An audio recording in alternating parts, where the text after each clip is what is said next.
Hi friends, welcome back to our channel. So friends, ಎಲ್ಲರೂ ಹೇಗಿದ್ದೀರಾ? ಸುಮಾರು ದಿವಸ ಆಯ್ತಲ್ವಾ ಈ ರೀತಿ ಡೈರೆಕ್ಟಾಗಿ ಮಾತಾಡಿ. ಸೊ ಇನ್ನು ಮುಂದೆ ವ್ಲಾಗ್ಸು ಕಂಟಿನ್ಯೂಸಿಗೆ ಹಾಕ್ತೀನಿ, ಈ ನಡುವೆ ಹಾಕೋಕ್ಕಾಗಿಲ್ಲ. ಸೊ ಈ ವಿಡಿಯೋ ಪೂರ್ತಿ ನೋಡಿ, ನಿಮ್ಗೆ ಇಷ್ಟ ಆಗುತ್ತೆ. ಹಾಗೆ ಇಷ್ಟ ಆದರೆ ಲೈಕ್ ಮಾಡಿ, ಶೇರ್ ಮಾಡಿ, ಸಬ್ಸ್ಕ್ರೈಬ್ ಮಾಡ್ಕೊಳ್ಳಿ. ಹಾಗೆ ಬೆಲ್ಲೈಕನ್ನ ಒತ್ತಿ, ನನ್ನ ಮುಂದಿನ ನೋಟಿಫಿಕೇಷನ್ ನಿಮಗೆ ಬರುತ್ತೆ. ಫ್ರೆಂಡ್ಸ್, ಇವತ್ತು ನಾವು ಊರಿಗೆ ಹೋಗ್ತಾ ಇದ್ದೀವಿ. ಸುಮಾರು ದಿವಸ ಆಯಿತು ಊರಿಗೆ ಹೋಗಿ. ಸೊ ಇವತ್ತು ಊರಿಗೆ ಹೋಗಿ ನಮ್ಮ ತೋಟ ಹೇಗಿದೆ ಎಲ್ಲನೂ ಕೂಡ ನಿಮಗೆ ತೋರಿಸ್ತೀನಿ. ಸೊ ನಿಮ್ಮ ಜೊತೆ ಶೇರ್ ಮಾಡ್ಕೊತೀನಿ, ನಮ್ಮ ಒಂದು ಹೊಲದಲ್ಲಿ ಏನೇನು ನಟ್ಟಿದ್ದೀವಿ ಅಂತ ಕೂಡ. ಫ್ರೆಂಡ್ಸ್, ಈಗ ರೆಡಿ ಆಗಿಬಿಟ್ಟು ಊರಿಗೆ ಹೋಗ್ತಾ ಇದ್ದೀವಿ. ನೋಡ್ತಾ ಇರ್ಬೋದು, ಮುಂದೆ ಬಂದುಬಿಟ್ಟಿದೆ ಟಾಮಿ. ಹಿಂದೆ ಇತ್ತು ಸೀಟ್ ಫುಲ್ಲು ಖಾಲಿ ಇದ್ರೂ ನನ್ನ ಹತ್ರನೇ ಕುತ್ಕೋಬೇಕದು, ಹಿಂದೆ ಕುತ್ಕೊಳ್ಳಲ್ಲ. ಗ್ಲಾಸ್ ತೆಗೆದುಬಿಟ್ರೆ ನೀಟಾಗಿ ನೋಡಿಕೊಂಡು ಬರ್ತಾ ಇರುತ್ತೆ, ಎಂಜಾಯ್ ಮಾಡಿಕೊಂಡು. ಊರಿಗೆ ಹೋಗೋದಂದರೆ ಟಾಮಿಗೆ ತುಂಬಾ ಖುಷಿ ಆಗಿಬಿಡುತ್ತೆ. ಸುಮಾರು ದಿವಸ ಆಯ್ತಲ್ವ ನಾವು ಊರಿಗೆ ಹೋಗಿ, ಅದಕ್ಕೆ ಇವತ್ತು ಹೋಗ್ತಾ ಇದ್ದೀವಿ. ಹೋಗಿಬಿಟ್ಟು ಮತ್ತು ಸೋಮವಾರ ಬೆಳಗ್ಗೆ ಬರ್ತೀವಿ. ರಜೆ ಇರೋದು ಭಾನುವಾರ ಅಲ್ವಾ, ಭಾನುವಾರ ಹೋಗಿ ಬರೋದು. ನೋಡಿ, ಊರ ಹತ್ರ ಬಂದ್ವಿ. ಇನ್ನು ಬಂದುಬಿಟ್ಟು ಅಡುಗೆ ಮಾಡ್ಕೊಂಡು ತಿಂದ್ಬಿಟ್ಟು ತೋಟದ ಹತ್ರ ಬಂದ್ವಿ. ಒಂದು 10 ಗಂಟೆಗೇನೋ ತೋಟದ ಹತ್ರ ಬಂದ್ವಿ. ನೋಡ್ತಾ ಇರ್ಬೋದು, ಇದು ಮುಲ್ಲಂಗಿ ಚೆಲ್ಲಿದ್ದಾರೆ, ಅದಕ್ಕೆ ಹುಳ ಬಿದ್ದಿದೆ ಅಂತೇಳಿ ಔಷಧಿನ ಹೊಡಿತಾ ಇದ್ದಾರೆ. ಇನ್ನು ಪಕ್ಕದಲ್ಲಿ ಬಂದು ಗಿಡ ನಟ್ಟಿದ್ವಲ್ಲ, ನಿಂಬೆಹಣ್ಣು ಗಿಡ. ಸೊ ಗಿಡ ಎಲ್ಲ ಹೋಗ್ಬಿಟ್ಟಿದೆ, ಒಂದು ಗಿಡನೂ ಇಲ್ಲ ನಿಂಬೆಹಣ್ಣು ಗಿಡ. ಇನ್ನು ಬೇರೆ ಗಿಡ ನಟ್ಟಿದ್ವಲ್ಲ, ಇದು ಗೋಡಂಬಿ ಗಿಡ. ಕಾಯಿ ತುಂಬಾ ಚೆನ್ನಾಗಿ ಬಂದಿದ್ದಾವೆ. ಮೊಗ್ಗು ಕೂಡ ನಾವು ಹೋದ್ಸರಿ ಹೋದಾಗ ತುಂಬಾ ಹೂವು ಬಂದಿತ್ತು. ಈಗ ಕಾಯಿ ಆಗಿತ್ತು, ಒಂದು ಕಾಯಿ ಆಗಿತ್ತು ಅಷ್ಟೇ. ಇನ್ನೆಲ್ಲ ಸಣ್ಣ ಸಣ್ಣದಿತ್ತಲ್ವ, ಅದಕ್ಕೆ ಅಲ್ಲೇ ಬಿಟ್ಬಿಟ್ವಿ. ಇನ್ನು ಬಟರ್ ಫ್ರೂಟಲ್ಲಿ ಒಂದು ಪಕ್ಷಿ ಇದು ಗೂಡು ಕಟ್ಟಿದೆ. ಇನ್ನು ಅದಕ್ಕೆ ಕೂಡ ಔಷಧಿ ಹೊಡಿತಾಯಿದ್ರು. ಅದು ಗೂಡು ಕಟ್ಟೆ ಇರೋದ್ರಿಂದ ಔಷಧಿ ಅದಕ್ಕೆ ಹೊಡೆದಿಲ್ಲ ಅಷ್ಟೇ. ಬಟರ್ ಫ್ರೂಟಿಗೆ ಎಲ್ಲ ಹುಳ ಎಲ್ಲ ಬರುತ್ತಲ್ವ, ಅದಕ್ಕೋಸ್ಕರ. ಇನ್ನು ನುಗ್ಗೆ ಸೊಪ್ಪು ನೋಡ್ತಾ ಇರ್ಬೋದು, ತುಂಬಾ ದೊಡ್ಡದಾಗಿದೆ ನುಗ್ಗೆ ಸೊಪ್ಪು ಗಿಡ. ಇನ್ನು ಬೇರೆ ತೋಟದ ಹತ್ರ ಬಂದ್ವಿ. ಇದು ಮಾವಿನ ಗಿಡ ನಟ್ಟಿದ್ದೀವಲ್ಲ, ಅಲ್ಲಿರುವಂತಹ ತೋಪು. ಅಲ್ಲಿ ನಮ್ಮ ಚಿಕ್ಕ ಮಾವವ್ರದ್ದು, ದೊಡ್ಡ ಮಾವ ಅವ್ರದ್ದು ಮುಲ್ಲಂಗಿ ಇತ್ತು. ಅಲ್ಲಿ ಮುಲ್ಲಂಗಿ ಕಿತ್ಕೊಂಡು, ಇನ್ನು ಕನಕಾಂಬರ ಹೂವು ಇತ್ತು, ಅದು ಕಿತ್ಕೊಂಡು ಮತ್ತು ನೆಕ್ಸ್ಟು ಮಧ್ಯಾಹ್ನ ಅಡುಗೆ ಮಾಡ್ಕೊಂಡು ತಿಂದ್ಬಿಟ್ಟು ಮತ್ತೆ ತೋಪ ಹತ್ರ ಬಂದ್ವಿ. ಇದು ದೊಡ್ಡ ತೋಪು ಮಾವಿನ ಗಿಡದು. ಬಟರ್ಫ್ಲೈ ನೋಡಿ ಎಷ್ಟು ಚೆನ್ನಾಗಿ ಬಂದಿದ್ದಾವೋ, ನೋಡೋಕ್ಕೆ ತುಂಬ ಖುಷಿ ಆಗಿಬಿಡುತ್ತೆ. ತುಂಬ ಬಟರ್ಫ್ಲೈ ಬಂದುಬಿಟ್ಟಿತ್ತು. ಇನ್ನು ಮಾವಿನಕಾಯಿ ಎಲ್ಲ ನೋಡ್ತಾ ಇರ್ಬೋದು, ಚೆನ್ನಾಗಿ ಬಂದಿದ್ದಾವೆ. ಬಟ್ ಕೊಯ್ದು ನೋಡಿದ್ರೆ ಎಲ್ಲ ಹುಳ, ಕೆಳಗಡೆ ಸುಮಾರಷ್ಟು ಹಣ್ಣುಗಳು ಬಿದ್ದೋಗಿದೆ. ರೋಗ ಬಂದುಬಿಟ್ಟಿದೆ, ಏನೋ ಹುಳ ತಿಂದುಬಿಟ್ಟು ಕೆಳಗಡೆಗೆ ಬಿದ್ದೋಗಿದೆ. ಹಣ್ಣಾಗೋದೆ ಒಂದು ಸ್ವಲ್ಪ ಹಣ್ಣಾಗೋದೆ ಕೆಳಗಡೆಗೆ ಬಿದ್ದೋಗಿದ್ದಾವೆ. ನಮಗೆ ಬೇಕಾಗಿರೋವಂತಹ ಒಂದು ಹಣ್ಣುಗಳು ಕಿತ್ಕೊಂಡು ಬಂದ್ವಿ. ತೋತಪರಿ ಅಷ್ಟೊಂದು ಚೆನ್ನಾಗಿರಲ್ಲ ಹಣ್ಣಾದಮೇಲೆ, ಅದಕ್ಕೆ ಸ್ವಲ್ಪನೇ ಕಿತ್ಕೊಂಡು ಬಂದ್ವಿ. ಮತ್ತು ನೀಲಂ ಬರುತ್ತಲ್ವ ಅದು, ಇನ್ನೊಂದು ಬೈಗನ್ ಪಲ್ಯ ಅಂತೀವಿ ತೆಲುಗಲ್ಲಿ, ಕನ್ನಡದಲ್ಲಿ ನನಗೆ ಗೊತ್ತಿರಲಿಲ್ಲ. ಸೊ ಇನ್ನು ಮನೆ ಹತ್ರ ಕಿತ್ಕೊಂಡು ಬಂದ್ವಿ. ಒಂದು 3 ಮೂಟೆ ಏನೋ ಕಿತ್ಕೊಂಡು ಬಂದಿದ್ವಿ, ಎಲ್ಲರಿಗೂ ಕೊಡೋಣ ಅಂಥೇಳಿ. ಇನ್ನು ಅವ್ರವ್ರ ಮನೆ ಹತ್ರ ಅವ್ರವ್ರ ಜಮೀನು ಬಂದು ಕ್ಲೀನ್ ಮಾಡ್ಕೊತ ಇದ್ದಾರೆ. ಇಲ್ಲಿ ಸ್ವಲ್ಪ ಗುಡ್ಡ ಎಲ್ಲ ಇತ್ತು, ಮತ್ತು ಕಲ್ಲುಗಳೆಲ್ಲ ಇತ್ತು, ದಪ್ಪ ದಪ್ಪ ಕಲ್ಲು. ಇದು ನಮ್ಮದು. ಇನ್ನು ಆ ಕಡೆ ಇರೋದೆಲ್ಲ ಇನ್ನು ಚಿಕ್ಕ ಮಾವರ್ದು, ದೊಡ್ಡ ಮಾವರ್ದು, 5 ಜನ ಇದ್ದಾರೆ ನಮ್ಮ ಮಾವಂದರು. ಸೊ ನಮ್ಮ ಮಾವ ಬಂದು 4ನೇ ಮಾವ. ಇನ್ನು ಲಾಸ್ಟ್ ಟೈಪ್ ಇದ್ದಾರಲ್ವ, ಅವ್ರು ಈ ಕಲ್ಲೆಲ್ಲ ಒಡಿಸಿದ್ದಾರೆ ಏಟಿಕ್ಬಿಟ್ಟು. ಇನ್ನು ಅದು ಆ ಕಡೆ ಗುಡ್ಡ ಹತ್ರ ತಳಿಸಿದ್ದಾರೆ. ನಂತರ ಮತ್ತೆ ಸಾಯಂಕಾಲ ಆಗೋದೇ ಒಂದು 5 ಗಂಟೆಗೆ ತೋಟದ ಹತ್ರ ಬಂದ್ವಿ. ತೋಟದ ಹತ್ರ ಬಂದ್ವಲ್ಲ, ಮುಲ್ಲಂಗಿ ಚೆಲ್ಲಿದಾರಲ್ವ, ಸ್ವಲ್ಪ ನೋಡಿ ದೊಡ್ಡದಾಗಿದೆ.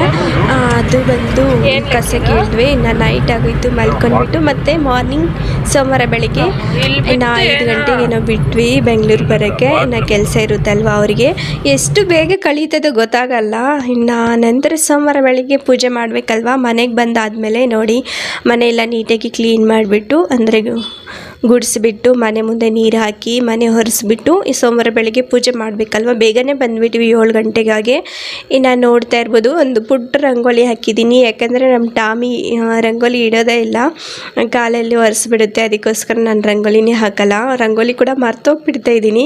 ತುಂಬ ಚೆನ್ನಾಗಿ ಬರ್ತಿತ್ತು ರಂಗೋಲಿ ಹಾಕೋಕ್ಕೆ. ಇವಾಗ ಸುಮಾರು ವರ್ಷಗಳಾಗ್ಬಿಡ್ತಲ್ವ, ಇಲ್ಲಿ ಬಂದಮೇಲೆ ಚಿಕ್ಕ ಚಿಕ್ಕ ರಂಗೋಲಿನೇ ಹಾಕೋದು. ಫುಲ್ಲು ನೀರು ಹಾಕಿಬಿಟ್ಟು, ಗಿಡಕ್ಕೆಲ್ಲ ನೀರು ಹಾಕಿ, ಮತ್ತು ಬಾಗಿಲಿಗೆ ನೀರು ಹಾಕಿ ಹಾಕಿಬಿಟ್ಟು ಟಾಮಿನ್ ವಾಕಿಂಗ್ ಕರ್ಕೊಂಡೋಗಿ ಇಲ್ಲಿ ಕಟ್ಟಾಕಿದ್ದೀನಿ. ಬೆಳಿಗ್ಗೆ ಆಗೋದೇ ನಮ್ಮನ್ನು ಹೆಬ್ಬಿಸ್ಬಿಡುತ್ತೆ ವಾಕಿಂಗ್ ಕರ್ಕೊಂಡೋಗ್ಬೇಕು ಅಂತೇಳಿ. ಇನ್ನು ಕರ್ಕೊಂಡೋಗಿ ಅಲ್ಲಿ ಕಟ್ಟಾಕಿದ್ದೀನಿ. ಇನ್ನು ಗಿಡ ಎಲ್ಲ ನೋಡ್ತಾ ಇದ್ದೀನಿ ಹೇಗೆ ಬಂದಿದ್ದಾವೆ ಏನು ಅಂತೇಳಿ. ತುಳಸಿ ಗಿಡ ಎಲ್ಲ ಸತ್ತೋಗ್ಬಿಟ್ಟಿತ್ತು. ಇವಾಗ ಒಂದು ಎಳೆ ತುಳಸಿ ಗಿಡ ನೆಟ್ಟಿದ್ದೀನಿ, ಚಿಕ್ಕ ಗಿಡ. ಅದಾದ ನಂತರ ಹೂವು ಬಿಟ್ಟಿತ್ತು ಬಾಲ್ಕನಿಯಲ್ಲಿ. ಸೊ ಅದನ್ನು ನೋಡ್ತಾ ಇದ್ದೀನಿ. ಫೋಟೋ ಕೂಡ ಇಳಿಸ್ಕೊಂತಿದ್ದು ತುಂಬ ಚೆನ್ನಾಗಿದ್ದಾವೆ. ಕಲರ್ ಅಂತೂ ನನಗಂತೂ ತುಂಬಾ ಇಷ್ಟ. ನಂತರ ನೋಡ್ತಾ ಇರ್ಬೋದು ರೋಸ್ ಹೂವು ಎಷ್ಟು ಚೆನ್ನಾಗಿ ಬಿಟ್ಟಿದ್ದಾವೆ. ಇದು ಕಡ್ಡಿ ನಾನು ಕಟ್ ಮಾಡಿ ನಟ್ಟಿರೋದು. ನೋಡ್ತಾ ಇರ್ಬೋದು ಎಷ್ಟು ಹೂವು ಬಂದಿದ್ದಾವೆ ಅಂಥೇಳಿ. ಇನ್ನೊಂದು ರಿಯಲಾಗಿ ತಂದ್ಕೊಂಡಿದ್ವಲ್ಲ ಆ ಒಂದು ಗಿಡದಲ್ಲಿ ಅಷ್ಟೊಂದು ಹೂವು ಬರಲ್ಲ. ಆ ಗಿಡದಲ್ಲಿ ಕಟ್ ಮಾಡಿರುವಂತಹ ಒಂದು ಕೊಂಬೆನ ನಾನು ನಟ್ಟಿದ್ದೆ ಪಕ್ಕದ ಪಾಟಲ್ಲಿ. ತುಂಬ ಚೆನ್ನಾಗಿ ಬರ್ತಾ ಇದ್ದಾವೆ. ಬಂದರೆ ಒಂದು 5-6 ಹೂವು ಬರುತ್ತೆ. ತುಂಬ ಚೆನ್ನಾಗಿ ಬರ್ತವೆ. ಇನ್ನು ಕಿತ್ಕೊಂಡ್ಬಿಟ್ಟು ಇನ್ನು ದೇವ್ರ ಪೂಜೆ ಸ್ನಾನ ಮಾಡಿಕೊಂಡು ದೇವ್ರ ಪೂಜೆ ಮಾಡಿದೆ. ನೋಡಿ ನಮ್ಮದು ಕಲಶ ಇಲ್ವಲ್ಲ, ಇವಾಗ ನಮಗೆ ತಿಥಿ ಇರೋದ್ರಿಂದ ತಿಥಿ ಮುಗೀತು. ಬಟ್ 1 ವರ್ಷವರೆಗೂ ಬಟ್ಟೆ ಇರೋವರೆಗೂ ಕಲಶ ಇಡಬಾರ್ದಂತೆ, ಅದಕ್ಕೋಸ್ಕರ ಕಲಶ ಇಡ್ತಾ ಇಲ್ಲ. ಇನ್ನು ಪೂಜೆ ಮಾಡಿಬಿಟ್ಟು ಬಾಗಿಲಿಗೂ ಕೂಡ ಪೂಜೆ ಮಾಡಿ ತುಳಸಿ ಗುಡಿಗೂ ಕೂಡ ಪೂಜೆ ಮಾಡ್ತೀನಿ ನಾನು ಸೋಮವಾರ ಶುಕ್ರವಾರ ಆ ರೀತಿ. ನಂತರ ಪೂಜೆ ಎಲ್ಲ ಮುಗಿದಾದ್ಮೇಲೆ ಮಧ್ಯಾಹ್ನಕ್ಕೆ ಅಡುಗೆ ಮಾಡಬೇಕಲ್ವಾ, ಅದಕ್ಕೋಸ್ಕರ ಅಡುಗೆನ ಸ್ಟಾರ್ಟ್ ಮಾಡ್ಕೊಂಡಿದ್ದೀನಿ. ಕ್ಯಾಲಿಫ್ಲವರ್ ಬರುತ್ತಲ್ವಾ, ಹೂಕೋಸು, ಅದು ಊರಿಂದ ತಂದಿದ್ದೆ. ಬರ್ತಾ 2 ಹೂವು ತಂದಿದ್ದೆ. ಸೊ ಅದರಿಂದ ಇವತ್ತು ಗ್ರೇವಿ ಮಾಡೋಣ ಅಂಥೇಳಿ, ಹಾಗೆ ಬಟರ್ ನಾನ್ ಮಾಡೋಣ ಅಂದ್ಕೊಂಡಿದ್ದೀನಿ. ನೋಡಿ ಟೊಮೊಟೊ ಒಂದು ದೊಡ್ಡ ಸೈಜ್ದು 2 ಕಟ್ ಮಾಡ್ಕೊಂಡು ಇಟ್ಕೊಂಡಿದ್ದೀನಿ. ಹಾಗೆ ಬೆಳ್ಳುಳ್ಳಿ 1-2 ಗಡ್ಡೆ ಮೀಡಿಯಮ್ ಸೈಜ್ದು ಸಿಪ್ಪೆ ಬಿಡಿಸಿ ಇಟ್ಕೊಂಡಿದ್ದೀನಿ. ನಂತರ ಕೊತ್ತಂಬರಿ ಸೊಪ್ಪು ಒಂದು ಹಿಡಿಯಷ್ಟು ತಗೊಂಡಿದ್ದೀನಿ. ಹಾಗೆ ಶುಂಠಿ ಬಂದು 1-2 ಇಂಚಷ್ಟು ತಗೊಂಡಿದ್ದೀನಿ. ನಂತರ ಈರುಳ್ಳಿ ಐತಲ್ವ, ಒಂದು ಅರ್ಧ ಗಡ್ಡೆ ನಾನು ತಗೊಂಡಿದ್ದೀನಿ. ದೊಡ್ಡ ಸೈಜ್ ಇತ್ತು, ಸೊ ಅದಕ್ಕೋಸ್ಕರ ಒಂದು ಅರ್ಧ ತಗೊಂಡಿದ್ದೀನಿ. ಮೀಡಿಯಮ್ ಸೈಜ್ ಆದರೆ ಒಂದು. ನಿಮಗೆ ಗ್ರೇವಿ ಎಷ್ಟು ಬೇಕೋ ಅಷ್ಟು ನೋಡಿಕೊಂಡು ತಗೋಬೋದು. ಮಸಾಲೆ ಜಾಸ್ತಿ ಬೇಕಂದರೆ ಇದಕ್ಕಿಂತ ಡಬಲ್ ಹಾಕ್ಕೊಂಡ್ರೆ ಸರಿ ಹೋಗುತ್ತೆ ಗ್ರೇವಿ. ಸೊ ಅದಾದ ನಂತರ ಕಲರ್ಗೋಸ್ಕರ ನಾನು ಇದು ಬ್ಯಾಡಗೆ ಮೆಣಸಿನ್ಕಾಯಿ ಬರುತ್ತಲ್ವ, ಅದು ನೆನೆಸಿ ಇಟ್ಕೊಂಡಿದ್ದೀನಿ. ಬಿಸಿನೀರಲ್ಲಿ 1 ಅವರ್ ಮುಂಚೆ ನಾನು ನೆನೆಸಿಟ್ಟಿದ್ದೆ. ಇದಷ್ಟು ಮಸಾಲೆಗೆ ರೆಡಿ ಆಯಿತು ನೋಡಿ, ಇದಷ್ಟು ಮಸಾಲೆಗೆ. ನಂತರ ನಾನು ಬಟಾಣಿನ ನೋಡಿ, ಬಟಾಣಿ 1-2 ಅವರ್ಸ್ನ ಮೇಲೆ ನಾನು ನೆನೆಸಿಟ್ಕೊಂಡಿದ್ದೀನಿ. ಇದು ಓವರ್ನೈಟ್ ನೆನೆಸ್ಬೇಕಾಗಿರುತ್ತೆ. ನಾನು ಈ ಸಾಂಬಾರು ಮಾಡೋಣ ಗ್ರೇವಿ ಅಂತ ಅಂದ್ಕೊಂಡಿರಲಿಲ್ಲ. ಸೊ ಅದಕ್ಕೋಸ್ಕರ ಈಗ ಬಿಸಿನೀರಲ್ಲಿ ನೆನೆಸಿಟ್ಟಿದ್ದೀನಿ. ನೋಡಿ ಎಷ್ಟು ಚೆನ್ನಾಗಿ ನೆಂದಿದೆಯೋ ನೋಡ್ತಾ ಇರ್ಬೋದು ನೀವು. ನಾನು ಬಟಾಣಿನ ಬಿಸಿನೀರಲ್ಲಿ ನೆನೆಸಿಟ್ಟಿದ್ದೆ, ತುಂಬ ಚೆನ್ನಾಗಿ ನೆಂದಿದೆ. ಏನಾದರೂ ಮರ್ತೋಗ್ಬಿಟ್ರೆ ಈ ರೀತಿ ಈಸಿಯಾಗಿ ಮಾಡ್ಕೋಬೋದು. ನಂತರ ಕ್ಯಾಲಿಫ್ಲವರ್ ಇತ್ತಲ್ವ, ಅದರಲ್ಲಿ ಹುಳ ಇರುತ್ತೆ, ನೋಡ್ಕೊಳ್ಬೇಕು. ನಾನು ನೀಟಾಗಿ ನೋಡಿಬಿಟ್ಟು ಉಪ್ಪು ಮತ್ತು ಅರಿಶಿನ ಬಿಸಿನೀರಲ್ಲಿ ಹಾಕಿಟ್ಟಿದ್ದೀನಿ ನೋಡಿ. 1 ಅವರ್ ಆ ರೀತಿ ಹಾಕಿಬಿಟ್ಟಿದ್ದೆ. ಆವಾಗ ನೋಡಿ ಇರುವಂತಹ ಹುಳ ಎಲ್ಲ ಬಂದುಬಿಡುತ್ತೆ. ಮತ್ತು ಗಲೀಜೇನಾದರೂ ಮಾಡಿದರೆ ಹುಳ ಅದು ಕೂಡ ಬಂದುಬಿಡುತ್ತೆ. ನಂತರ ಇದಕ್ಕೆ ಔಷಧಿ ತುಂಬಾ ಹೊಡೆದಿರ್ತಾರೆ, ಅದು ಕೂಡ ನೀಟಾಗಿ ಬಂದುಬಿಡುತ್ತೆ. ಸೊ ಈಗ ಕುಕ್ಕರಲ್ಲಿ ನಾನು ಬಟಾಣಿ ನೆನೆಸಿಟ್ಟಿದ್ನಲ್ವ, ಅದನ್ನು ಹಾಕಿ ಒಂದು 3-4 ವಿಸಿಲ್ ಕೂಗಿಸ್ತಾ ಇದ್ದೀನಿ. ಏಕೆಂದರೆ ಈಗ ಬಟಾಣಿ ಹಾಕಿರೋದ್ರಿಂದ ಬೇಯಲಿಕ್ಕೆ ಸ್ವಲ್ಪ ಟೈಮ್ ಹಿಡಿಸುತ್ತೆ. ಬಟ್ ಕ್ಯಾಲಿಫ್ಲವರ್ ಬೇಗ ಬೆಂದ್ಬಿಡುತ್ತಲ್ವ, ಅದಕ್ಕೋಸ್ಕರ ಕುದಿಲಿಕ್ಕೆ ಎಷ್ಟು ನೀರು ಬೇಕೋ ಬೇಯಲಿಕ್ಕೆ ಅಷ್ಟು ನೀರು ಹಾಕಿಬಿಟ್ಟು ಒಂದು ರುಚಿಗೆ ತಕ್ಕಷ್ಟು ಉಪ್ಪು ಹಾಕಿಬಿಟ್ಟು ಒಂದು 3-4 ವಿಸಿಲ್ ಕೂಗಿಸ್ಕೊತಾ ಇದ್ದೀನಿ. ಅಷ್ಟರೊಳಗಡೆ ಮಸಾಲೆ ರೆಡಿ ಮಾಡ್ಕೋಬೇಕಲ್ವ, ಅದಕ್ಕೋಸ್ಕರ 2 ಟೊಮೊಟೊ ಕಟ್ ಮಾಡಿ ಇಟ್ಕೊಂಡಿದ್ದಲ್ವ, ಅದನ್ನು ಮತ್ತು 2 ಬೆಳ್ಳುಳ್ಳಿನ ನಾನು ಬಿಡಿಸಿಟ್ಕೊಂಡಿದ್ದೆ, ಅದನ್ನು ಕೂಡ ಹಾಕ್ಕೊತಾ ಇದ್ದೀನಿ. ನಂತರ ಕೊತ್ತಂಬರಿ ಸೊಪ್ಪು ನೀಟಾಗಿ ತೊಳೆದು ಇಟ್ಕೊಂಡಿದ್ದೆ, ಅದು ಕೂಡ ಹಾಕ್ತಾಯಿದ್ದೀನಿ. ನಂತರ ಇದು ಈರುಳ್ಳಿ ಮತ್ತು ಶುಂಠಿನ ಹಾಕ್ತಾಯಿದ್ದೀನಿ ನೋಡಿ. ಒಂದು ಹಿಡಿಯಷ್ಟು ಕೊತ್ತಂಬರಿ ಸೊಪ್ಪನ್ನ ಕೂಡ ಹಾಕ್ತಾಯಿದ್ದೀನಿ, ಜೊತೆಗೆ ಪುದೀನ ಕೂಡ ಹಾಕ್ಕೋಬೋದು. ನಂತರ ನೋಡ್ತಾ ಇರ್ಬೋದು ಬ್ಯಾಡಗೆ ಮೆಣಸಿನ್ಕಾಯಿ ಕಲರ್ಗೋಸ್ಕರ ಹಾಕ್ಕೊತಾ ಇದ್ದೀನಿ. ಬೇಕಂದರೆ ಹಾಕ್ಕೋಬೋದು, ಇಲ್ಲಾಂದರೆ ಸ್ಕಿಪ್ ಕೂಡ ಮಾಡ್ಬೋದು. ನೆನೆಸಿಟ್ಕೊಂಡಿದ್ದೆ ಒಂದು 3-4 ಮೆಣಸಿನ್ಕಾಯಿ, ಅದನ್ನು ಚೆನ್ನಾಗಿ ಈ ರೀತಿ ಮೆತ್ತಿಗೆ ಗ್ರೈಂಡ್ ಮಾಡಿ ಇಟ್ಕೊಂಡಿದ್ದೀನಿ. ಮಸಾಲೆ ರೆಡಿ ಐತಲ್ವ, ಇನ್ನು ಗ್ರೇವಿ ಯಾವ ರೀತಿ ಮಾಡೋದಂತ ನೋಡೋಣ. ಅದಕ್ಕಿಂತ ಮುಂಚೆ ಹಿಟ್ಟನ್ನ ನಾನು ಕಲಿಸ್ಕೊಂಡು ಇಟ್ಕೊತೀನಿ, ಏಕೆಂದರೆ ಅದು ಸ್ವಲ್ಪ ನೆನಿಬೇಕಲ್ವ, ಅದಕ್ಕೋಸ್ಕರ. ಗೋಧಿ ಹಿಟ್ಟು 2 ಕಪ್ಪಷ್ಟು ತಗೊಂಡಿದ್ದೀನಿ. ನಾವಿಬ್ಬರೇ ಇರೋದ್ರಿಂದ 2 ಕಪ್ ಆಗಿದ್ರೆ ಸರಿ ಹೋಗುತ್ತೆ. ಅದಕ್ಕೆ ಗೋಧಿ ಹಿಟ್ಟಿಗೆ ರುಚಿಗೆ ತಕ್ಕಷ್ಟು ಉಪ್ಪು, ಬೇಕಿಂಗ್ ಸೋಡಾ ಹಾಕ್ತಾಯಿದ್ದೀನಿ. ನಂತರ ಎಣ್ಣೆ ಇರುತ್ತಲ್ವ, ಅದನ್ನು ಕೂಡ 1 ಕಪ್ಪಷ್ಟು ಹಾಕ್ಕೊತಿದ್ದೀನಿ, ಸ್ವಲ್ಪ ಎಣ್ಣೆ. ಈಗ ಸೋಡಾ, ಅಡುಗೆ ಸೋಡಾ ಐತಲ್ವ, ಅದನ್ನು ಕೂಡ ಹಾಕ್ಕೊತಿದ್ದೀನಿ, 1 ಚಿಟಿಕೆಯಷ್ಟು. ನಂತರ ಆಯಿಲ್ನ ಹಾಕ್ಕೊತಾ ಇದ್ದೀನಿ, 2 ಟೇಬಲ್ ಸ್ಪೂನಷ್ಟು ಆಯಿಲ್ನ ಹಾಕ್ಕೊತಾ ಇದ್ದೀನಿ. ಸ್ವಲ್ಪ ಕಡಿಮೆ ಹಾಕ್ಕೊತಾ ಇದ್ದೀನಿ ಆಯಿಲು. ಈಗ ಚೆನ್ನಾಗಿ ಮಿಕ್ಸ್ ಮಾಡ್ಕೋಬೇಕಾಗುತ್ತೆ. ಎಣ್ಣೆ ಎಲ್ಲದಕ್ಕೂ ಹಿಟ್ಟಿಗೆ ಕಲಿಸ್ಬೇಕಲ್ವ, ನೀಟಾಗಿ ಈ ರೀತಿ ಕಲಿಸ್ಬಿಟ್ರೆ ಸ್ವಲ್ಪ ನೀರು ಹಾಕ್ಕೊಂಡು ಮಿಕ್ಸ್ ಮಾಡ್ಕೋಬೇಕಾಗುತ್ತೆ. ಆ ನೀರು ಬದಲು ನೀವು ಕಾಯಿಸಿರೋ ಹಾಲು ತಣ್ಣಗಾದ್ಮೇಲೆ ಹಾಕ್ಕೊಂಡ್ರೆ ಇನ್ನೂ ಚೆನ್ನಾಗಿರುತ್ತೆ ಟೇಸ್ಟು. ಹಾಲು ಇಲ್ಲ, ಸೊ ಅದಕ್ಕೋಸ್ಕರ ನಾನು ನೀರನ್ನ ಹಾಕಿ ಮಿಕ್ಸ್ ಮಾಡ್ತಾಯಿದ್ದೀನಿ. ನೋಡ್ತಾ ಇರ್ಬೋದು ಎಷ್ಟು ಸ್ಮೂತಾಗಿ ಮಿಕ್ಸ್ ಮಾಡ್ಕೊಂಡಿದ್ದೀನಿ ಅಂಥೇಳಿ. ಈಗ ತುಂಬ ಮೋಡ ಆಗಿಬಿಟ್ಟಿದೆ, ಅದಕ್ಕೋಸ್ಕರ ವಿಡಿಯೋ ಬೇರೆ ಕ್ಲಾರಿಟಿ ಬರ್ತಾಯಿಲ್ಲ. ಲೈಟ್ಸ್ ಹಾಕ್ಕೊಂಡಿದ್ದೀನಿ, ಅದೊಂದು ಬೆಳಕಿಗೆ ಈ ರೀತಿ ಬರ್ತಾಯಿದೆ.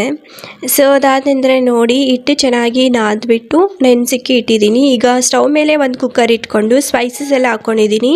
ಸ್ಪೈಸಸ್ ಅಂದರೆ ಏನಿಲ್ಲ, ಚಕ್ಕೆ, ಲವಂಗ, ಸೋಂಪು ಮತ್ತು ಪಲಾವ್ ಎಲೆ ಈ ರೀತಿ ಎಲ್ಲ ಹಾಕ್ಕೊಂಡಿದ್ದೀನಿ. ಅದಾದ ನಂತರ ಕಸೂರಿ ಮೆಥಿ ಬರುತ್ತಲ್ವ, ಅದು ಕೂಡ ಹಾಕ್ಕೊಂಡಿದ್ದೀನಿ. ಒಂದು ಅರ್ಧ ಟೇಬಲ್ ಸ್ಪೂನಷ್ಟು ಸಾಸಿವೆ, ನಂತರ ಕರಿಬೇವು, ಈರುಳ್ಳಿ ಇದಷ್ಟು ಹಾಕ್ಕೊಂಡು ಎಣ್ಣೆಯಲ್ಲಿ ಚೆನ್ನಾಗಿ ಫ್ರೈ ಮಾಡ್ಕೊತಾ ಇದ್ದೀನಿ. ಈರುಳ್ಳಿ ಚೆನ್ನಾಗಿ ಫ್ರೈ ಆಗಬೇಕು, ಗೋಲ್ಡನ್ ಕಲರ್ ಬರೋವರೆಗೂ. ನಂತರ ಮಸಾಲೆ ರುಬ್ಬಿ ಇಟ್ಕೊಂಡಿದ್ವಲ್ಲ, ಅದನ್ನು ಕೂಡ ಹಾಕ್ಕೊತಾ ಇದ್ದೀನಿ. ಈಗ ಮಸಾಲೆ ಹಾಕ್ಕೊಂಡಿದ್ದೀವಲ್ಲ, ಚೆನ್ನಾಗಿ ಹಸಿ ವಾಸನೆ ಹೋಗೋವರೆಗೂ ಎಣ್ಣೆಯಲ್ಲಿ ಫ್ರೈ ಮಾಡ್ಕೋಬೇಕಾಗುತ್ತೆ. ಇದು ಹಸಿ ಸ್ಮೆಲ್ ಹೋಗೋವರೆಗೂ ಚೆನ್ನಾಗಿ ಫ್ರೈ ಮಾಡ್ಕೋಬೇಕು, ಇಲ್ಲಾಂದರೆ ಚೆನ್ನಾಗಿರಲ್ಲ. ನಂತರ ನೋಡಿ ಎಣ್ಣೆ ಬಿಟ್ಕೊತಾ ಇದೆ ಅಲ್ವಾ, ಈ ಟೈಮಲ್ಲಿ ನಾವು ಧನಿಯಾ ಪುಡಿ ಒಂದು ಅರ್ಧ ಟೇಬಲ್ ಸ್ಪೂನಷ್ಟು, ಅರಿಶಿನ 1 ಟೇಬಲ್ ಸ್ಪೂನಷ್ಟು, ಅಚ್ಚಿದ ಖಾರದ ಪುಡಿ ಖಾರಕ್ಕೆ ತಕ್ಕಂತೆ ಹಾಕ್ಕೋಬೇಕು. ನಾನಿಲ್ಲಿ 1 ಟೇಬಲ್ ಸ್ಪೂನಷ್ಟು ಹಾಕ್ಕೊಂಡಿದ್ದೀನಿ. ನಂತರ ಗರಂ ಮಸಾಲ ಒಂದು ಅರ್ಧ ಟೇಬಲ್ ಸ್ಪೂನಷ್ಟು ಹಾಕ್ಕೊಂಡಿದ್ದೀನಿ. ನೋಡ್ತಾ ಇರ್ಬೋದು ಪ್ಯಾಕೆಟ್ ಮಸಾಲ. ಇದೆಷ್ಟು ಚೆನ್ನಾಗಿ ಮಿಕ್ಸ್ ಮಾಡ್ಕೋಬೇಕಾಗುತ್ತೆ. ನೋಡಿ ಈ ರೀತಿ ಚೆನ್ನಾಗಿ ಮಿಕ್ಸ್ ಮಾಡ್ಕೊಂಡ್ಬಿಟ್ಟು ನಂತರ ಒಂದು ಆಲೂಗಡ್ಡೆನ ಸಿಪ್ಪೆ ಬಿಡಿಸ್ಕೊಂಡು ಕಟ್ ಮಾಡಿ ಹಾಕ್ಕೊತಾ ಇದ್ದೀನಿ. ಚೆನ್ನಾಗಿರುತ್ತೆ ಅಂತೇಳಿ, ಬೇಕಂದರೆ ಹಾಕ್ಕೋಬೋದು, ಇಲ್ಲಾಂದರೆ ಸ್ಕಿಪ್ ಕೂಡ ಮಾಡ್ಕೋಬೋದು. ನಂತರ ಕ್ಯಾಲಿಫ್ಲವರ್ನ ನಾನು ಅರಿಶಿನ ಮತ್ತು ಉಪ್ಪು ಹಾಕಿ ಒಂದು ಬಿಸಿನೀರಲ್ಲಿ ನೆನೆಸಿಟ್ಟಿದೆ ಅಲ್ವಾ, ಚೆನ್ನಾಗಿ ತೊಳೆದುಬಿಟ್ಟು ನಂತರ ಹಾಕ್ಕೊಂಡಿದ್ದೀನಿ. ನೋಡಿ ಈಗ ಮಸಾಲೆಯಲ್ಲಿ ಚೆನ್ನಾಗಿ ಮಿಕ್ಸ್ ಮಾಡ್ಕೋಬೇಕಾಗುತ್ತೆ. ಅದಷ್ಟು ಹೂವು ಏನಿದೆ ಅದಕ್ಕೆಲ್ಲ ಮಸಾಲೆ ಹಿಡಿಬೇಕು. ಗ್ಯಾಸ್ಕೆಟ್ನ ತೆಗೆದುಬಿಟ್ಟು ಈಗ ಲಿಡ್ನ ಕ್ಲೋಸ್ ಮಾಡಿ ಲೋ ಫ್ಲೇಮಲ್ಲಿ ನಾನು ಚೆನ್ನಾಗಿ ಬೇಯಿಸ್ಕೊತಾ ಇದ್ದೀನಿ. ನೋಡ್ತಾ ಇರ್ಬೋದು ಈಗ ಒಂದು 5 ನಿಮಿಷ ಆದಮೇಲೆ ತೆಗೆದು ನೋಡ್ತಾ ಇದ್ದೀನಿ. ನೋಡಿ ಚೆನ್ನಾಗಿ ಮಿಕ್ಸ್ ಮಾಡ್ಕೊತಾ ಇದ್ದೀನಿ. ಈ ಒಂದು ಟೈಮಲ್ಲಿ ನಾವು ಬಟಾಣಿ ಬೇಯಿಸಿಟ್ಕೊಂಡಿದ್ವಲ್ಲ, ಅದನ್ನು ಹಾಕ್ಕೊತಾ ಇದ್ದೀನಿ. ನಂತರ ಮಿಕ್ಸಿ ಜಾಲಲ್ಲಿ ಮಸಾಲೆ ಇರುತ್ತಲ್ವ, ಅದಕ್ಕೆ ಸ್ವಲ್ಪ ನೀರು ಹಾಕ್ಕೊತಾ ಇದ್ದೀನಿ. ನೋಡಿ ಈಗ ಈ ಟೈಮ್ಗೆ ನಾವು ನೀರು ಎಷ್ಟು ಬೇಕು, ಗ್ರೇವಿ ಎಷ್ಟು ಬೇಕು ಅದನ್ನು ನೋಡಿಕೊಂಡು ಹಾಕ್ಕೋಬೇಕಾಗುತ್ತೆ. ಸ್ವಲ್ಪ ಗಟ್ಟಿಯಾಗಿ ಮಾಡ್ತಾಯಿದ್ದೀನಿ ನಾನು, ಅದಕ್ಕೆ ಸ್ವಲ್ಪ ನೀರು ಹಾಕ್ಕೊಂಡಿದ್ದೀನಿ. ಅದಾದ ನಂತರ ರುಚಿಗೆ ತಕ್ಕಷ್ಟು ಉಪ್ಪನ್ನ ಕೂಡ ಹಾಕ್ಕೊತಾ ಇದ್ದೀನಿ. ಚೆನ್ನಾಗಿ ಚೌಟಿಯಿಂದ ಚೆನ್ನಾಗಿ ಮಿಕ್ಸ್ ಮಾಡಿಬಿಟ್ಟು ಈಗ 2 ವಿಸಿಲ್ ಕೂಗಿಸ್ಕೊಂಡ್ರೆ ಸರಿ ಹೋಗುತ್ತೆ, ಇಲ್ಲ 1 ವಿಸಿಲ್ ಕೂಗಿಸ್ಕೊಂಡ್ರೂ ಸರಿ ಹೋಗುತ್ತೆ. ಈಗ ವಿಸಿಲ್ ತಣ್ಣಗಾದ್ಮೇಲೆ ತೆಗೆದು ನೋಡ್ತಾ ಇದ್ದೀನಿ. ನೋಡಿ ವಿಸಿಲ್ ತಣ್ಣಗೆ ಆಗಬೇಕು, ಆ ಟೈಮ್ಗೆ ತೆಗಿಬೇಕಾಗುತ್ತೆ. ಅದರಲ್ಲಿ ಪ್ರೆಷರ್ ಏನಾದರೂ ಇದ್ದರೆ ಮುಖಕ್ಕೆ ಹೊಡೆದ್ಬಿಡುತ್ತೆ, ಅದಕ್ಕೋಸ್ಕರ ವಿಸಿಲ್ ತಣ್ಣಗಾದ್ಮೇಲೆ ತೆಗೆದು ನೋಡ್ತಾ ಇದ್ದೀನಿ. ನೋಡಿ ಈಗ ಒಂದ್ಸರಿ ಚೆನ್ನಾಗಿ ಮಿಕ್ಸ್ ಮಾಡ್ತಿದ್ದೀನಿ, ಎಷ್ಟು ಚೆನ್ನಾಗಿ ಬಂದಿದೆ ಅಂತೇಳಿ. ಚಪಾತಿಗೂ ಚೆನ್ನಾಗಿರುತ್ತೆ ಮತ್ತು ರೈಸ್ಗೂ ಕೂಡ ಚೆನ್ನಾಗಿರುತ್ತೆ ಈ ಒಂದು ಗ್ರೇವಿ. ಸ್ವಲ್ಪ ನೀರಾಗಿ ಆಗಿಬಿಟ್ಟಿದೆ ಅಲ್ವಾ, ಅದರಲ್ಲಿ ನೀರಾಂಶ ಇರುತ್ತಲ್ವ, ಅದಕ್ಕೋಸ್ಕರ ನೀರಾಗಿಬಿಟ್ಟಿದೆ. ಇನ್ನು ಸ್ವಲ್ಪ ಒಂದು 5 ನಿಮಿಷ ಲಿಡ್ನ ಸ್ವಲ್ಪ ಕ್ಲೋಸ್ ಮಾಡಿಬಿಟ್ಟು ಬೇಯಿಸ್ಕೊಂಡ್ರೂ ಕೂಡ ಇನ್ನೂ ಗಟ್ಟಿಯಾಗಿ ಆಗಿಬಿಡುತ್ತೆ. ನೋಡ್ತಾ ಇರ್ಬೋದು ಕುಕ್ಕಾಗಿದೆ ಇಲ್ವ ಅಂತ ಕೂಡ ನೋಡ್ತಾ ಇದ್ದೀನಿ. ನಾನು 1 ವಿಸಿಲ್ ಅಷ್ಟೇ ಇಟ್ಕೊಂಡಿದ್ದೀನಿ. ಚೆನ್ನಾಗಿ ಬಟಾಣಿ ಕೂಡ ಬೆಂದಿದೆ, ನಂತರ ಕ್ಯಾಲಿಫ್ಲವರ್ ಕೂಡ ಚೆನ್ನಾಗಿ ಬೆಂದಿದೆ. ಈಗ ಲಾಸ್ಟಿಗೆ ಫೈನಲ್ಗೆ ನಾನು ಕೊತ್ತಂಬರಿ ಸೊಪ್ಪು ಮತ್ತು ಕರಿಬೇವಿನ ಸೊಪ್ಪು ಕಟ್ ಮಾಡಿ ಹಾಕ್ಕೊತಾ ಇದ್ದೀನಿ, ಚೆನ್ನಾಗಿರುತ್ತೆ ಅಂತೇಳಿ ಫ್ಲೇವರು. ಚೌಟಿನ ಚೆನ್ನಾಗಿ ಮಿಕ್ಸ್ ಮಾಡಾದಮೇಲೆ ನೋಡಿ ಈಗ ಕ್ಯಾಲಿಫ್ಲವರ್ ಗ್ರೇವಿ ರೆಡಿ ಆಯ್ತಲ್ವಾ. ಈಗ ಬಟರ್ ನಾನ್ ಮಾಡೋಕ್ಕೆ ಹಿಟ್ಟನ್ನ ನೆನೆಸಿಟ್ಟಿದೆ ಅಲ್ವಾ, ಮಿಕ್ಸ್ ಮಾಡಿ. ನೋಡಿ ಎಷ್ಟು ಸ್ಮೂತಾಗಿ ಆಗಿದೆ ಅಂತೇಳಿ ನೋಡ್ತಾ ಇರ್ಬೋದು. ಇನ್ನೊಂದು ಸರಿ ಚೆನ್ನಾಗಿ ಮಿಕ್ಸ್ ಮಾಡ್ಕೊತಾ ಇದ್ದೀನಿ. ಈ ರೀತಿ ಬಾಲ್ ಸೈಜಲ್ಲಿ, ಸ್ವಲ್ಪ ದೊಡ್ಡ ಸೈಜಲ್ಲಿ ನಾನು ಮಾಡ್ಕೊತಾ ಇದ್ದೀನಿ. ನೋಡಿ ಈ ರೀತಿ ರೌಂಡಾಗಿ ಮಾಡಿಕೊಂಡು ನಮಗೆ ಎಷ್ಟು ದೊಡ್ಡ ಸೈಜ್ ಬೇಕೋ ಅಷ್ಟು ಸೈಜಲ್ಲಿ ಮಾಡಿಕೊಂಡು ಉಂಡೆನ ಕಟ್ಕೊಬೇಕು. ಅದಾದ ನಂತರ ಈಗ ಮನೆ ತಗೊಂಡು ಚಪಾತಿ ಮಾಡುವಂತಹ ಮನೆ, ಅದ್ರ ಮೇಲೆ ಸ್ವಲ್ಪ ಹಿಟ್ಟನ್ನ ಸವರ್ಕೊತಾ ಇದ್ದೀನಿ. ನೋಡಿ ಪುಡಿದು. ಅದಾದ ನಂತರ ನೋಡಿ ಸ್ವಲ್ಪ ಹಿಟ್ಟು ಹಾಕ್ಕೊಂಡ್ಬಿಟ್ಟು ಚೆನ್ನಾಗಿ ನಮ್ಗೆ ಯಾವ ಶೇಪಲ್ಲಿ ಬೇಕೋ ಆ ಶೇಪಲ್ಲಿ ಈ ರೀತಿ ನಾದ್ಕೋಬೇಕಾಗುತ್ತೆ. ನಾನಿಲ್ಲಿ ಟ್ರಯಾಂಗಲ್ ಶೇಪಲ್ಲಿ ಮಾಡ್ಕೊತಾ ಇದ್ದೀನಿ. ಫ್ರೆಂಡ್ಸ್ ನೋಡ್ತಾ ಇರ್ಬೋದು ಈ ರೀತಿ ಮೆತ್ತಗೆ ತುಂಬ ಸಾಫ್ಟಾಗಿ ಬರುತ್ತೆ. ಬಟ್ ನಾನು ರೊಟ್ಟಿ ಥರ ಬರಲ್ಲ. ಬೇಕಂದ್ರೆ ರೊಟ್ಟಿ ಥರ ಬೇಕಂದ್ರೂ ಮಾಡ್ಕೋಬೋದು. ಕೆಲವರಿಗೆ ಒಂದೊಂದು ಥರ ಇಷ್ಟ ಆಗುತ್ತಲ್ವ, ರೊಟ್ಟಿ ಥರ ಇದ್ದರೆ ತಿನ್ನೋಕ್ಕೆ ಚೆನ್ನಾಗಿರುತ್ತೆ, ಕೆಲವರಿಗೆ ಮೆತ್ತಗಿದ್ರೆ ಚೆನ್ನಾಗಿರುತ್ತೆ. ನಮ್ಮ ಮನೆಯವ್ರಿಗೆ ಮೆತ್ತಗಿದ್ರೆ ಚೆನ್ನಾಗಿರುತ್ತೆ. ಸೊ ಅದಕ್ಕೋಸ್ಕರ ಸ್ವಲ್ಪ ದಪ್ಪ ಸೈಜಲ್ಲಿ ನಾನು ಟ್ರಯಾಂಗಲ್ ಶೇಪಲ್ಲಿ ಈ ರೀತಿ ನಾದ್ಕೊಂಡಿದ್ದೀನಿ. ಇದರ ಮೇಲೆ ಎಳ್ಳು ಮತ್ತು ಕೊತ್ತಂಬರಿ ಸೊಪ್ಪನ್ನ ಸಣ್ಣ ಸಣ್ಣದಾಗಿ ಕಟ್ ಮಾಡಿ ಇಟ್ಕೊಂಡಿದ್ದೆ. ಎಳ್ಳು ಹಾಕ್ಕೊಳ್ತಾ ಇದ್ದೀನಿ ನೋಡಿ. ಇದು ಬಿಳಿ ಎಳ್ಳು, ಬೇಕಂದರೆ ಕರಿ ಎಳ್ಳು ಕೂಡ ಹಾಕ್ಕೋಬೋದು, ಚೆನ್ನಾಗಿರುತ್ತೆ. ನಂತರ ಕೊತ್ತಂಬರಿ ಸೊಪ್ಪು ಕಟ್ ಮಾಡಿ ಇಟ್ಕೊಂಡಿದ್ನಲ್ವ ಅದನ್ನು ಕೂಡ ಹಾಕ್ಕೊತಾ ಇದ್ದೀನಿ ನೋಡಿ. ಈ ರೀತಿ ಹಾಕ್ಕೊಂಡ್ಬಿಟ್ಟು ಲೈಟ್ಗೆ ಚಪಾತಿ ಮಣೆಯಿಂದ ಈ ರೀತಿ ಉಜ್ಕೊಬೇಕಾಗುತ್ತೆ. ಎಳ್ಳೆಲ್ಲ ಕೆಳಗಡೆ ಬಿದ್ದು ಬಿಡುತ್ತಲ್ವ, ಅದಕ್ಕೋಸ್ಕರ ಅದಕ್ಕೆ ಅಂಟ್ಕೋಬೇಕಲ್ವ. ಸುಮ್ಮನೆ ಈ ರೀತಿ ಪ್ರೆಸ್ ಮಾಡಿಕೊಂಡ್ರೆ ಸರಿ ಹೋಗುತ್ತೆ. ಈಗ ಹಿಂದೆ ತಿರ್ಸ್ಕೊಂಡ್ಬಿಟ್ಟು ಒಂದು ನೀರು ಇಟ್ಕೊಂಡಿದ್ದೀನಿ ನೋಡಿ, ನಾರ್ಮಲ್ ನೀರು ಒಂದು ಬೌಲಲ್ಲಿ. ಹಿಂದೆ ತ್ಯಾವ ಮಾಡ್ಕೊಳ್ಬೇಕು, ಏಕೆಂದರೆ ಸ್ಟವ್ಗೆ ಅಂಟ್ಕೋಬೇಕಲ್ವ, ಅದಕ್ಕೋಸ್ಕರ ಈ ರೀತಿ ಚೆನ್ನಾಗಿ ನೀರನ್ನ ಸವರ್ಕೊಂಡ್ಬಿಟ್ಟು ಇದನ್ನು ಸ್ಟವ್ ಮೇಲೆ ಹೆಂಚಿಟ್ಕೊಂಡಿದ್ದೀನಿ. ಬಿಸಿ ಆದಮೇಲೆ ನೋಡಿ ಹಾಕ್ತಾಯಿದ್ದೀನಿ. ಇವಾಗ ಈ ರೀತಿ ಹಾಕಿಬಿಡೋದು. ಈಗ ನೀರನ್ನ ಸವರಿದ್ದೀವಲ್ಲ ಅದಕ್ಕೆ ಅಂಟ್ಕೊಬಿಡುತ್ತೆ. ಬಟ್ ನಮ್ಮದು ಏನಿದೆ, ಇದು ನಮ್ಮದು ಹೆಂಚು ತುಂಬಾ ನೈಸಾಗಿದೆ, ಇಟ್ಕೊತಾನೆ ಇಲ್ಲ. ದೋಸೆ ಹಾಕಿದ್ರೂ ಅಷ್ಟೇ ಇಟ್ಕೊಳಲ್ಲ, ಬೇಗ ಎದ್ಬಿಡುತ್ತೆ. ಈ ರೀತಿ ತಿರುಗ್ಸೋಣ ಅಂದರೆ ಅದು ಬಿದ್ದೋಗ್ತಾಯಿತ್ತು. ಅದಕ್ಕೋಸ್ಕರ ಈ ರೀತಿ ಒಂದು ಇದಿರುತ್ತಲ್ವ ಕಬ್ಬಿಂದು, ಅದರ ಮೇಲೆ ಹಾಕ್ಕೊಂಡ್ಬಿಟ್ಟು ಈ ರೀತಿ ಸುಡ್ಕೊತಾ ಇದ್ದೀನಿ. ಬಟರ್ ನಾನು ಈ ರೀತಿ ಮಾಡಿಕೊಂಡ್ರೇ ಚೆನ್ನಾಗಿರುತ್ತೆ ನೋಡಿ. ಈ ರೀತಿ ಹೋಟೆಲ್ ಸ್ಟೈಲಲ್ಲಿ ಎಷ್ಟು ಚೆನ್ನಾಗಿ ಬಂದಿದೆ ಅಂಥೇಳಿ. ಇದ್ರ ಮೇಲೆ ನಾನು ಬಟರ್ನ ಕರಗಿಸ್ಬಿಟ್ಟು ಹಾಕ್ಕೊತಾ ಇದ್ದೀನಿ ನೋಡಿ. ಬೇಕಂದರೆ ಹಾಗೆ ಕೂಡ ಹಾಕ್ಕೋಬೋದು. ನಾನು ಕರಗಿಸ್ಬಿಟ್ಟು ಹಾಕ್ಕೊತಾ ಇದ್ದೀನಿ. ಈ ರೀತಿ ಎರಡೂ ಕಡೆ ಸುಟ್ಕೊಂಡಾದಮೇಲೆ ಈಗ ಒಂದು ಬೌಲ್ಗೆ ಸರ್ವ್ ಮಾಡ್ಕೊತಾ ಇದ್ದೀನಿ. ನೋಡ್ತಾ ಇರ್ಬೋದು ಎಷ್ಟು ಚೆನ್ನಾಗಿ ಬಂದಿದೆ ಅಂತೇಳಿ. ಸೇಮ್ ಅದೇ ರೀತಿ ಇನ್ನೊಂದು ಚಪಾತಿ ಕೂಡ ಮಾಡ್ಕೋಬೋದು ನೋಡಿ. ಸೇಮ್ ಹೋಟೆಲ್ ಸ್ಟೈಲಲ್ಲಿ ಹೇಗೆ ಬಂದಿದೆ ಅದೇ ರೀತಿ ಬಂದಿದೆಯಲ್ವಾ. ತುಂಬ ಸಿಂಪಲಾಗಿ ಈಸಿಯಾಗಿ ಕೂಡ ಮಾಡ್ಕೊಬೋದು. ಲೈಟು ಜಾಸ್ತಿ ಬೆಳಗ್ಗೆ ಬರ್ತಾ ಇರೋದ್ರಿಂದ ಅಷ್ಟೊಂದು ಕ್ಲಾರಿಟಿ ಬರ್ತಾ ಇಲ್ಲ. ಅದಾದ ನಂತರ ಸೇಮ್ ಇನ್ನೊಂದು ಹಾಗೆ ತೋರಿಸ್ತೀನಿ ನೋಡಿ. ಸೇಮ್ ಈಗ ಉಂಡೆ ತಗೊಂಡ್ಬಿಟ್ಟು ಈ ರೀತಿ ಈ ಶೇಪಲ್ಲಿ ನಾನು ನಾದ್ಕೊಂಡಿದ್ದೀನಿ. ಅದರ ಮೇಲೆ ಎಳ್ಳು ಮತ್ತು ಕೊತ್ತಂಬರಿ ಸೊಪ್ಪನ್ನ ಹಾಕ್ಕೊತಾ ಇದ್ದೀನಿ. ಒಂದು ಲೈಟಾಗಿ ಈ ರೀತಿ ನಾದ್ಕೋಬೇಕು. ಅದಾದ ನಂತರ ನೀರನ್ನ ಸವರ್ಬಿಟ್ಟು ಮತ್ತೆ ಇನ್ನೊಂದು ಸರಿ ಟ್ರೈ ಮಾಡೋಣ ಅಂತ ಮಾಡ್ತಾಯಿದ್ದೀನಿ. ಈಗ ನೋಡ್ತಾ ಇರ್ಬೋದು, ಈಗ ಒಂದು ಸ್ವಲ್ಪ ಆಗಿದೆ, ಬಬಲ್ ಬರೋವರೆಗೂ ಇರಬೇಕು. ಆ ಟೈಮಲ್ಲಿ ನಾವು ಈ ರೀತಿ ಹೆಂಚನ್ನ ತಿರುಗಿಸ್ಬೇಕು. ನೋಡ್ತಾ ಇರ್ಬೋದು ಈ ರೀತಿ ಸುಡ್ಕೊಳ್ಬೇಕಾಗುತ್ತೆ. ಈಗ ಇದು ಕೂಡ ರೆಡಿ ಆಯಿತು. ಈಗ ನೋಡ್ತಾ ಇರ್ಬೋದು ಬಟರ್ ನಾನ್ ಕೂಡ ರೆಡಿ ಆಯಿತು, ಮತ್ತು ಕ್ಯಾಲಿಫ್ಲವರ್ ಗ್ರೇವಿ ಕೂಡ ರೆಡಿಯಾಗೋಯಿತು. ಇದಕ್ಕೆ ಚಿಕನ್ನು ಮತ್ತು ಲಿವರ್ ಬರುತ್ತೆ ಅಲ್ವಾ, ಅದು ಕೂಡ ತುಂಬ ಚೆನ್ನಾಗಿರುತ್ತೆ. ಮಶ್ರೂಮ್ದು ಗ್ರೇವಿ ಕೂಡ ತುಂಬಾ ಚೆನ್ನಾಗಿರುತ್ತೆ. ಈಗ ರೆಡಿ ಆಯ್ತಲ್ವ, ಒಂದು ಪ್ಲೇಟ್ ತೊಗೊಂಡ್ಬಿಟ್ಟು ಸರ್ವ್ ಮಾಡ್ಕೊತಾ ಇದ್ದೀನಿ ನೋಡಿ.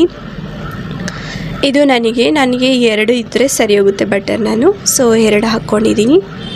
ಅದಾದ ನಂತರ ಸ್ವಲ್ಪ ಗ್ರೇವಿ, ನಂತರ ಸೈಡ್ಗೆ ಅಂಥೇಳಿ ಈರುಳ್ಳಿನ ಕೂಡ ಹಾಕ್ಕೊಂಡೆ. ಇನ್ನು ಕೊತ್ತಂಬರಿ ಸೊಪ್ಪು ಒಂದು ಗಾರ್ನಿಷ್ಗೆ ಅಂಥೇಳಿ ಹಾಕ್ಕೊತಾ ಇದ್ದೀನಿ ನೋಡಿ. ಇದಿಷ್ಟು ನಮ್ಮ ಒಂದು ಲಂಚು ಇದು. ಇನ್ನು ನಮ್ಮ ಮನೆಯವ್ರು ಬಂದರೆ ಅವರಿಗೆ ಮತ್ತೆ ಮಾಡ್ಕೊತೀನಿ. ಬಿಸಿ ಇದ್ದರೆ ಚೆನ್ನಾಗಿರುತ್ತಲ್ವ, ಅದಕ್ಕೋಸ್ಕರ ಇದಿಷ್ಟು ನನಗೆ ಮಾಡ್ಕೊಂಡಿದ್ದೀನಿ. 2 ಆದರೆ ಸರಿ ಹೋಗುತ್ತೆ ನನಗೆ. ಸೊ ಇಷ್ಟ ಆಯಿತು ಅಂದ್ಕೊತಾ ಇದ್ದೀನಿ. ಫ್ರೆಂಡ್ಸ್ ನೋಡಿದ್ರಲ್ವಾ, ವಿಡಿಯೋ ಇಷ್ಟ ಆಗಿದೆ ಅನ್ಕೊತಾ ಇದ್ದೀನಿ. ಇಷ್ಟ ಆದರೆ ಪ್ಲೀಸ್ ಲೈಕ್ ಮಾಡಿ, ಶೇರ್ ಮಾಡಿ, ಸಬ್ಸ್ಕ್ರೈಬ್ ಮಾಡಿಕೊಳ್ಳಿ. ಹಾಗೆ ಬೆಲ್ಲೈಕನ್ ಹತ್ತಿ, ನನ್ನ ಮುಂದಿನ ನೋಟಿಫಿಕೇಶನ್ ನಿಮಗೆ ಬರುತ್ತೆ. ಯಾರೆಲ್ಲ ಸಬ್ಸ್ಕ್ರೈಬ್ ಮಾಡ್ಕೊಂಡಿರಾ ನೋಡ್ತಾ ಇದ್ದೀರಾ ಅವರೆಲ್ಲ ಸಬ್ಸ್ಕ್ರೈಬ್ ಮಾಡ್ಕೊಳ್ಳಿ. ನನ್ನ ವಿಡಿಯೋಗೆ ಸಪೋರ್ಟ್ ಮಾಡಿ ಅಂತ ಕೇಳ್ಕೊತೀನಿ. ಸೊ ನಿಮ್ಮ ಸಪೋರ್ಟ್ ನನಗೆ ಎಷ್ಟು ಮುಖ್ಯವಾಗಿದೆ. ಫ್ರೆಂಡ್ಸ್ ನೋಡಿದ್ರಲ್ವಾ, ಸೊ ಮುಂದಿನ ವಿಡಿಯೋದಲ್ಲಿ ಸಿಗೋಣ. ಅಲ್ಲಿವರೆಗೂ bye bye, take care friends.